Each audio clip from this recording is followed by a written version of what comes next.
Mercedes-Benz es una de las compañías automotrices más antiguas y lujosas del mundo, con un valor de alrededor de 80.000 millones de dólares. Pero al estar entre los autos más deseados y caros de la actualidad, es fácil olvidar que sus comienzos fueron humildes. Todo comenzó con un pobre ingeniero, quien enfrentó muchas dudas y fracasos en su búsqueda de construir el primer carruaje sin caballos. A pesar de sus desafíos, demostró que todos estaban equivocados y convirtió su pequeña empresa en la primera y más grande compañía de producción de automóviles del mundo a fines del siglo XIX. Pero lo que comenzó como un éxito inspirador, la historia dio un giro sorprendentemente oscuro cuando la compañía se benefició del suministro de vehículos militares de los nazis bajo la labor de trabajadores forzados. Así que siéntate y relájate, porque hoy cubriremos la loca historia de Mercedes-Benz y el hombre que dio la vida a los automóviles, Carl Benz.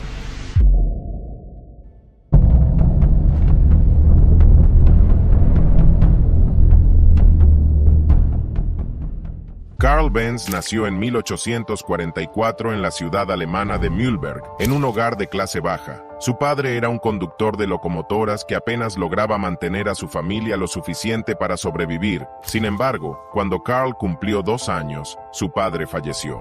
Él y su madre se encontraban en una situación financiera desesperada. No hace falta decir que la infancia de Carl no fue fácil, pero a pesar de vivir en la pobreza y acostarse con el estómago vacío, su madre hizo todo lo posible para asegurarse de que su hijo tuviera una buena educación. Carl pudo asistir a la escuela y mostró signos de brillantez a una edad muy temprana, especialmente en química y mecánica. Cuando cumplió 15 años, Carl decidió seguir los pasos de su padre y aprobó el examen de ingreso para ingeniería mecánica en la Universidad de Karlsruhe, donde conoció a un maestro que eventualmente jugaría un papel importante en su vida, Ferdinand Redenbacher. Redenbacher es considerado como una figura principal que transformó a la ingeniería mecánica de una profesión basada en un taller a una ciencia técnica en Alemania, y era un gran creyente de que las máquinas de vapor que se usaban principalmente para ferrocarriles y barcos en ese momento se estaban convirtiendo rápidamente en cosa del pasado. Bajo su enseñanza, el interés de Carl en los carruajes sin caballos realmente comenzó a despegar, y siendo él mismo un ciclista habitual, comenzó a jugar con su bicicleta experimentando con las posibles formas en que podría crear un vehículo motorizado. Para entonces, muchos ingenieros e inventores ya habían intentado crear el primer automóvil, y aunque algunos de ellos lograron construir vehículos autopropulsados, estos primeros inventos no eran completamente prácticos. Carl notó que la mayoría de estos vehículos estaban construidos con máquinas de vapor, e influenciado por su profesor Redenbacher, se dio cuenta de la necesidad de un concepto totalmente diferente. Mientras mucha gente se reía de su visión, él siempre creyó que era posible. Solo necesitaba más tiempo para demostrarlo. Por lo tanto, después de graduarse de Karlsruhe a los 19 años, Benz pasó los siguientes 7 años laborando en varios trabajos de ingeniería y construcción, y mientras luchaba por encajar bien en cualquiera de ellos, aprovechó todo lo que aprendió para poner en marcha su propia empresa en 1871. A los 27 años, se asoció con un mecánico llamado August Ritter, y juntos comenzaron a operar una fundición de hierro y un taller mecánico en Mannheim. Al mismo tiempo, Benz siguió trabajando paralelamente experimentando con un carruaje motorizado, por lo que tener un socio que ayudara a administrar el negocio parecía muy esencial. Desafortunadamente, su socio comercial resultó ser poco confiable, y después de que las autoridades locales incautaran sus herramientas, la compañía luchó inmensamente durante su primer año. Afortunadamente, Carl también había conocido a una mujer para entonces, Bertha Ringer, quien se convertiría en su esposa unos años después. Nacida en una familia adinerada, Bertha era una mujer de fuertes valores y no podía soportar ver que los esfuerzos de su prometido fueran desperdiciados por su socio comercial, por lo que decidió usar su propia dote para comprar la totalidad de las acciones de Ritter en la compañía, lo que la colocó a ella y a Carl en un control total del negocio. Juntos fueron capaces de cambiar la situación y mantuvieron el negocio a flote durante los siguientes 10 años. A pesar de todas las luchas, fue durante durante este periodo cuando Carl pudo mostrar su verdadero genio e hizo importantes desarrollos y avances a partir de sus experimentos paralelos, sobre todo para un motor de gasolina de 2 tiempos en 1879. Para obtener más ingresos, también comenzó a patentar sus inventos, como su sistema de regulación de velocidad del motor, encendido a través de un sistema de batería, bujía, carburador, embrague, cambio de marchas y un radiador de agua. Con estos diseños, Carl no solo se acercaba a su sueño de crear un carruaje sin caballos,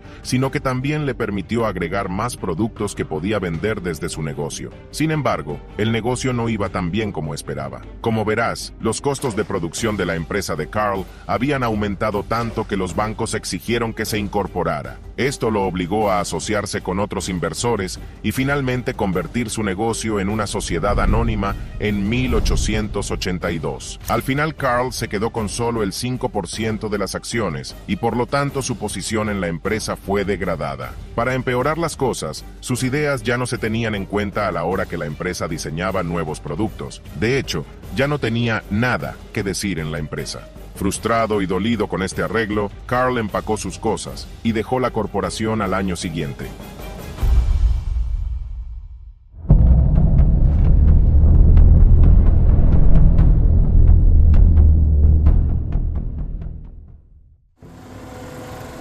Dejar su empresa fue un duro golpe para Carl, pero la decepción lo hizo aún más decidido a tener éxito. Su pasión de toda la vida por las bicicletas lo llevaría a Max Rose y Friedrich Wilhelm, 2 hombres dueños de un taller de reparación de bicicletas en Mannheim. Juntos establecieron Benz & Cie y se concentraron en la fabricación de máquinas industriales y motores de gas estacionarios. A diferencia de la empresa anterior de Carl, esta comenzó bastante bien y se volvió muy rentable en un corto periodo de tiempo. Con ingresos constantes y una plantilla de 25 personas, Carl Benz finalmente dirigió su enfoque principal a su sueño de toda la vida: construir un automóvil con su motor de gasolina.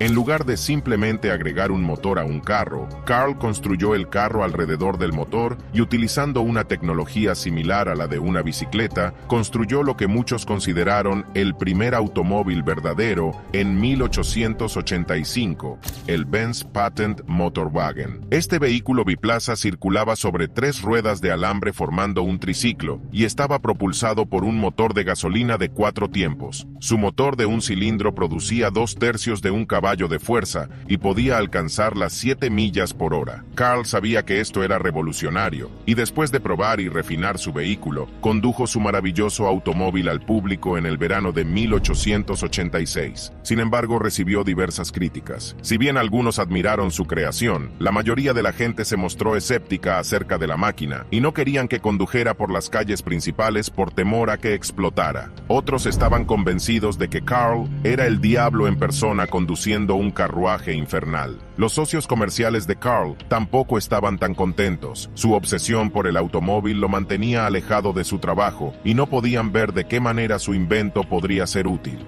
¿Por qué alguien compraría una máquina de este tipo? Argumentaron que no era más rápido que un caballo, podía averiarse fácilmente y quedarse sin combustible. Sin embargo, Carl Benz estaba convencido de que su carruaje sin caballos era el futuro y comenzó a fabricar automóviles para la venta en 1888, convirtiéndose así en la primera persona en el mundo en hacerlo. Su mayor apoyo era su esposa, quien a menudo se quedaba con él en el taller para darle nuevas sugerencias. Pero incluso después de agregar mejoras, la gente realmente no vio la visión de Carl. Por otro lado, los pocos que compraban los autos solo podían usarlos para cubrir distancias cortas, y aún así, necesitaban que los mecánicos estuvieran con ellos en todo momento. Tampoco ayudó que fueran muy caros, por lo que solo eran accesibles para los ricos o la élite, e incluso a los llamados miembros de la élite no les gustaban porque eran demasiado ruidosos y desordenados. Dicho esto, una cosa estaba clara: Carl necesitaba convencer al mundo de que el automóvil había llegado para quedarse.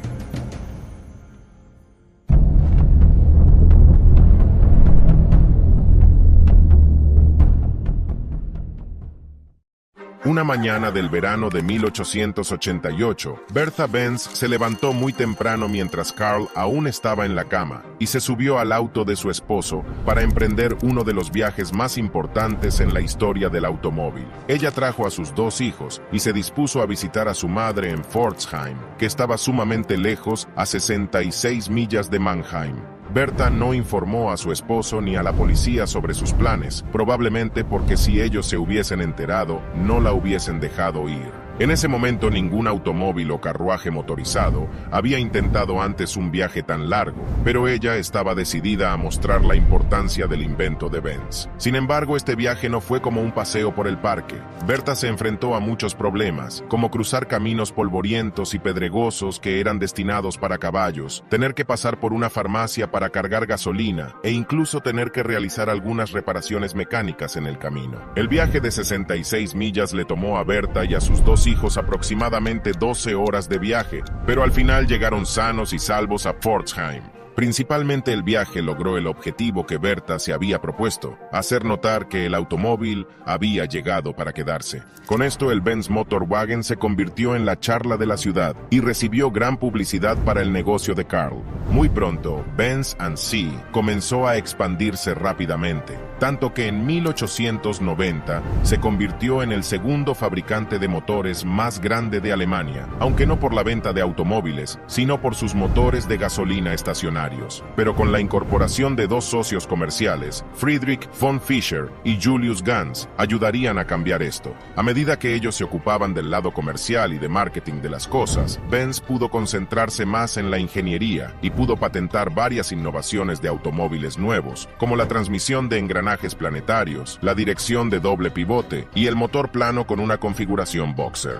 También diseñó y fabricó un automóvil nuevo y mejorado por recomendación de sus socios comerciales que salió a la venta en 1893. Lo llamó el Benz Victoria. Este era un vehículo de dos pasajeros más lujoso que venía con un motor de 3 caballos de fuerza, capaz de alcanzar las 11 millas por hora. Gracias a su confiabilidad, este vehículo se vendió bastante bien. Sin embargo, fue su diseño posterior, el Benz Velo más económico, el que realmente despegó. Con una producción total de aproximadamente 1.200 unidades, el Benz Velo se convirtió en el primer automóvil de producción a gran escala del mundo en la historia, lo que convirtió a Benz & Cie en la compañía automotriz más grande del mundo durante la década de 1890 y principios del siglo XX. Sin embargo, aunque la empresa Benz disfrutaba de mucho éxito, también sentía mucha presión por parte de otra empresa que estaba situada no muy lejos, Daimler Motoren Gesellschaft.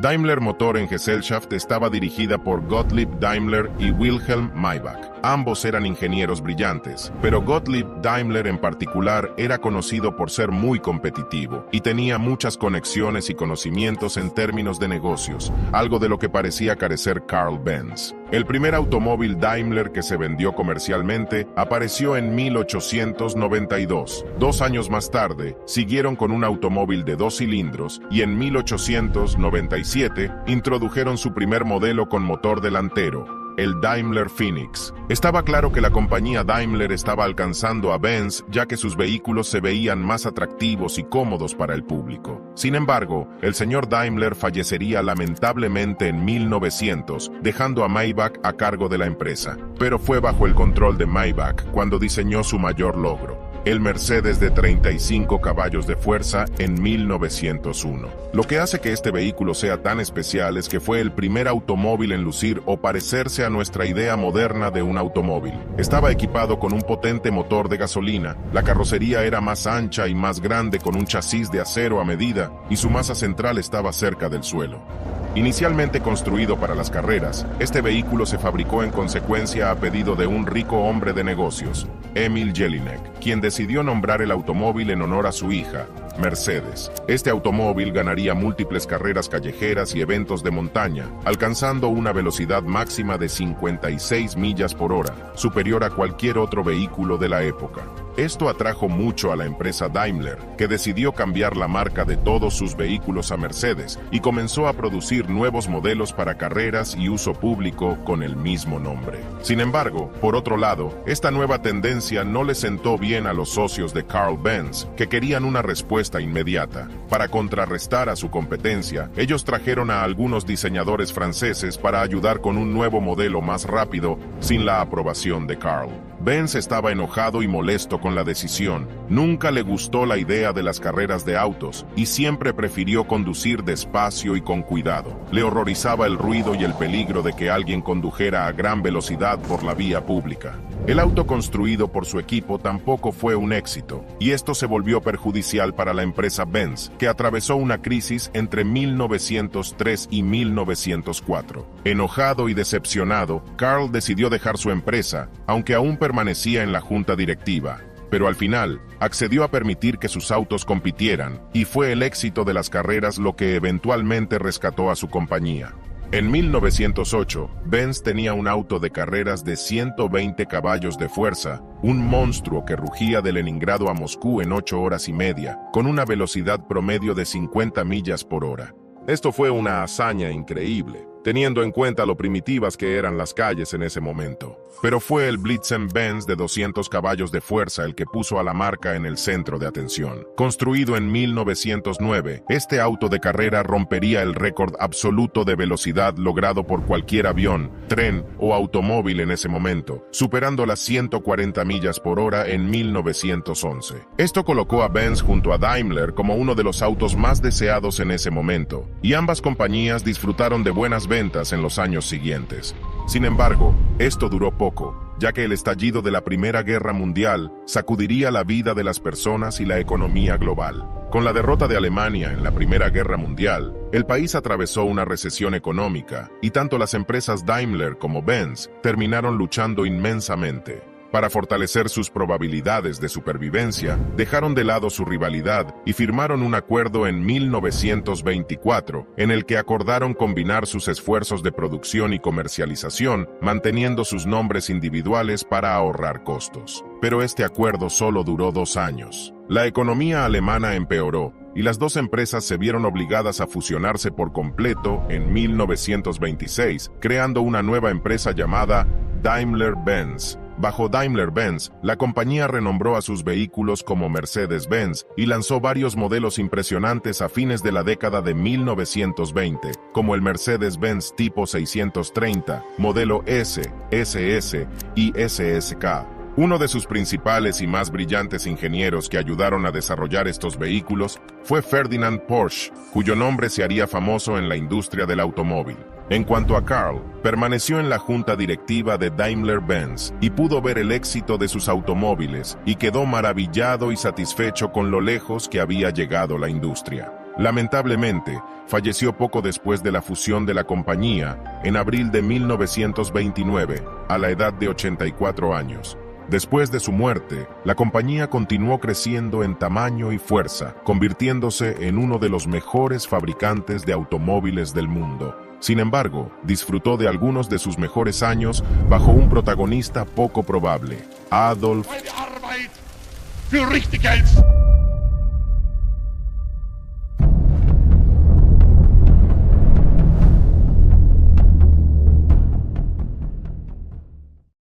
Cuando llegó al poder en Alemania en 1933, quería mostrar la ingeniería y la tecnología alemana al mundo entero, con el objetivo de tener su punto de vista político por encima de los demás. Una forma en que decidió impresionar al mundo fue exhibiendo autos alemanes en deportes de motor internacionales. Casi de inmediato, otorgó un gran subsidio a Daimler-Benz para participar en las carreras de Grand Prix. Ninguna otra compañía de automóviles en ese momento habría gastado tanto tiempo y dinero en la construcción construcción de autos veloces, como Daimler-Benz, y esto se hizo evidente en la pista de carreras. De 1934 a 1939, Mercedes dominó las carreras de Grand Prix, conduciendo a velocidades de hasta 200 millas por hora con sus modelos W25 y W125. Sin embargo, también fueron desafiados por un nuevo rival, Auto Union, otro fabricante de automóviles alemán patrocinado por su propio país. Auto Union continuaría teniendo su parte justa de éxito durante el mismo periodo, ganando 25 carreras entre 1935 y 1937. Estos éxitos colocaron a Alemania en la cima del mundo con eventos de automovilismo, especialmente a Mercedes-Benz, que incluso se convirtió en la marca de automóviles preferida De hecho, uno de los automóviles en los que se le veía con frecuencia era el Mercedes-Benz 770, un gran vehículo de lujo utilizado principalmente por políticos nazis de alto rango y otros funcionarios del eje. Sin embargo, con el estallido de la Segunda Guerra Mundial en 1939, la empresa Daimler-Benz pronto se encontraría en grave peligro. A medida que la demanda de automóviles de pasajeros civiles se hizo escasa, comenzaron a fabricar vehículos militares, submarinos, tanques y motores de aviones para el ejército nazi. Su mayor línea de negocio eran los camiones militares, capaces de suministrar de 3 a 6 toneladas y media de capacidad. Para 1942, dejaron de producir automóviles públicos por completo, ya que todos los recursos se dirigieron hacia la guerra, y a medida que la guerra se intensificaba, se necesitaba nuevo personal para manejar el aumento de la producción de armamento. Dado que toda la fuerza laboral ahora estaba luchando en la guerra, Daimler-Benz reclutó mujeres para hacer frente a los volúmenes de unidades requeridos. Sin embargo, esto no fue suficiente para satisfacer la demanda, por lo que la empresa recurrió al trabajo forzoso. Estos prisioneros de guerra, civiles secuestrados y detenidos de campos de concentración, fueron alojados cerca de las plantas y obligados a trabajar largas horas bajo la inmensa presión de los alemanes. La mayoría de estos trabajadores procedían de Europa del Este, que fueron internados en campamentos de barracones con entornos pobres, similares a los de una prisión, mientras que los detenidos de los campos de concentración eran supervisados por el Escuadrón de Protección SS en condiciones de vida inhumanas. Muchas personas morían en estos campamentos, ya sea por desnutrición severa, maltrato o incluso tortura, y para 1944, casi la mitad de los 63.000 empleados de Daimler-Benz eran trabajadores forzados. Después de que terminó la guerra en 1945, la compañía recibió un gran golpe. Debido al Acuerdo de Potsdam, todos los activos alemanes en el extranjero fueron confiscados y utilizados para el pago de reparaciones. Esto llevó a Daimler-Benz a perder todas sus subsidiarias, afiliadas y sucursales en el extranjero y se vieron reducidas a sus propias plantas en su país de origen. En otras palabras, tuvieron que reiniciar y ganar su camino hacia arriba nuevamente.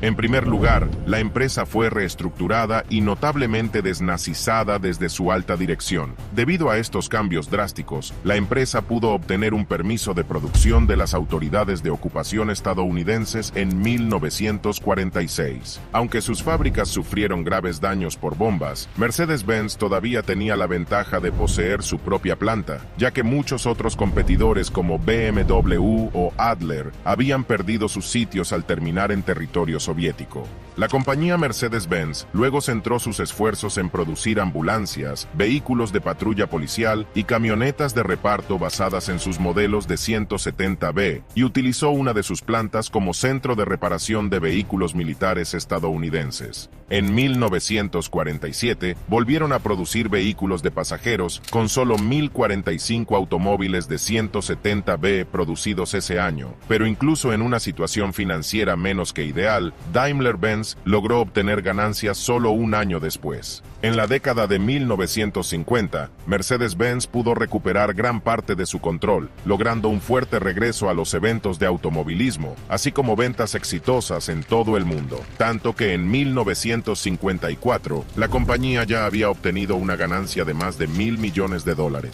A lo largo de los años, Mercedes ha cambiado por completo su imagen y se ha convertido en una de las marcas de automóviles más valiosas del mundo.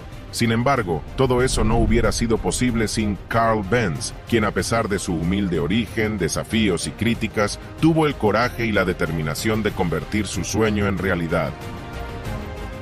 Y si quieres ver otra fascinante historia como esta, haz clic en esta miniatura ahora y disfruta. Nos vemos ahí.